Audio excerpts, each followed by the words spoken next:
लोहा खा गया घुन। एक बार की बात है, दो व्यक्ति थे जिनका नाम था मामा और फूफा। मामा और फूफा दोनों व्यापार करते थे और दोनों व्यापार में सहभागी थे।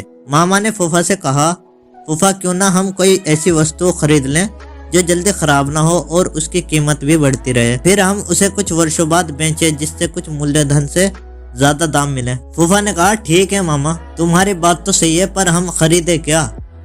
उन्होंने आपस में राय मशवरा किया और लोहा खरीदने का निर्णय लिया। दोनों ने बराबर रुपए मिलाकर लोहा खरीदा। फूफा ने मामा से कहा कि लोहा वह कहीं सुरक्षित स्थान पर रख दें। मामा ने लोहा अपने पास एक पुरानी कोठरी में रख लिया। कुछ दिन तो लोहा टस के तस रखा रहा, पर धीरे धीरे मामा के मन में लालच आ गया और मामा फूफा को बिना बताए लोहा बेचने लगा। काफी दिनों बाद फूफा मामा के पास गया और बोला, मामा आज लोहे का भाव काफी बढ़ गया है, जल्दी से वो लोहा निकालो, हम इसे बेचकर आते हैं। इस पर मामा बोला, फूफा लोहा तो अब कबाड़ घर में नहीं है क्योंकि लोहे को तो घुन खा गए हैं। फूफा समझ गया कि मामा ने उसके साथ धोखा किया है और उसे बिना बताए सारा का सारा लोहा बेच दिया है। फूफा को क्रोध तो बहुत आया, पर वे बिना कुछ कहे सुने वहाँ से चला गया। इस घटना के कुछ दिन बाद फूफा मामा के पास आया और बोला, मामा मैं एक बारात में जा रहा हूँ, बड़ा अच्छा इंतजाम है, अकेला हूँ, चाहो तो अपने लड़के को साथ भेज दो, उसकी भी मौज हो जाएगी और कल सुबह तक हम वापस भी आ जाएंगे। मामा बोला, क्यों नहीं, बेशक तुम मेरे लड़के को अपने साथ लेकर जाओ और हाँ, इसे बारात में अच्छी तरह खाना वाना खिला देना। फूफा बोला, ये भी भला कोई कहने की बात है मामा, तुम निश्चित रहो। इस तरह 2 दिन बीत गए।